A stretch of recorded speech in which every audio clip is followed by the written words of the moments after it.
The campaign for Mexico's mid-term elections officially began this month as candidates across the country prepare for the vote on June 6th.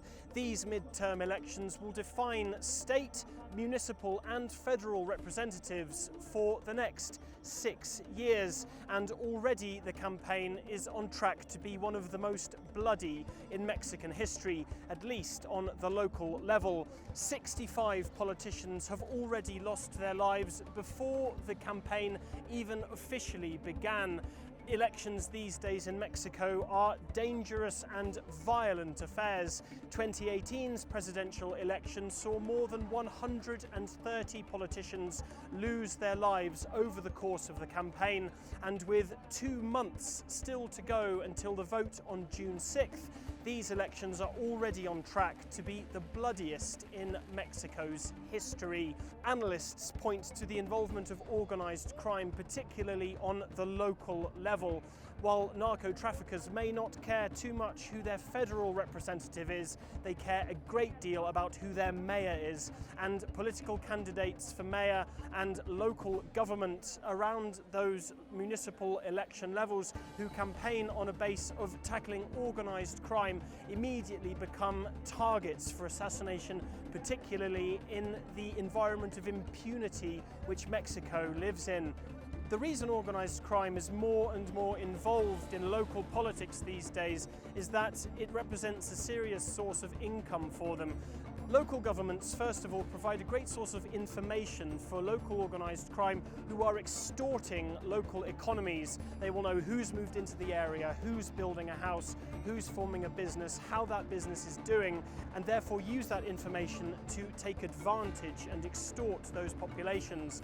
Local governments also represent a source of muscle for local criminals. They can use local municipal police forces to do their dirty work, and control of those forces comes from the mayor. And finally, local organised crime can use local governments to extort money directly from those administrations, or use the governments to pick up contracts for public works and therefore generate another source of income.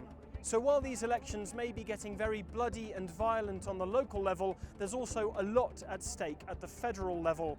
President Manuel Lopez Obrador's political party Morena has majorities in both the Congress and the Senate, and the president himself has admitted that over the first 3 years of his presidency he has not faced a strong opposition. And in these elections, so terrified are his political opponents that he may garner yet more power in the two parliaments here, that the 3 Mexican establishment political parties who were bitter rivals before President Manuel Lopez Obrador and his Morena arrived into power in 2018, these 3 establishment political parties have formed a coalition backing individual candidates for governor and federal Congress in order to form one strong bloc of opposition against him.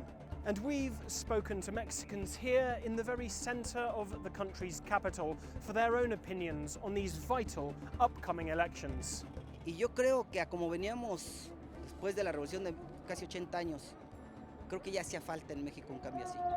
Es radical, pero creo que sí ya hacía falta mucho tener otra visión de la sociedad en México, y obviamente pues es lo que se va a reflejar hacia el extranjero, a otros países, ¿no? Creo que sí hacía falta mucho en México ya cambiar esa dinastía política que había. Hayan estas nuevas elecciones y este nuevo presidente, pues para mí realmente no representa un cambio. Somos como el patio trasero de Estados Unidos, y realmente las decisiones o todos los ideales que pueda traer este nuevo presidente para mí no representan realmente las decisiones del pueblo mexicano, ¿no? y de la mayoría, ¿no? O sea, pretendimos tener un cambio y la verdad es que vamos para atrás. Yo no veo una buena respuesta por parte del gobierno. Tenemos que hacer muchas cosas también por parte de la ciudadanía, pero si los gobernantes no ayudan, la verdad es que yo no le veo ni pies ni cabeza, y para estas elecciones sí pretendemos que el señor no tenga el poder, ¿no? Que la gente pueda tener la opción de poder votar por una cosa o por otra, no nada más lo que él diga, ¿no? Entonces sí es necesario el cambio, sí, pero que haya contexto, que haya competencia por parte de otros partidos, ¿no?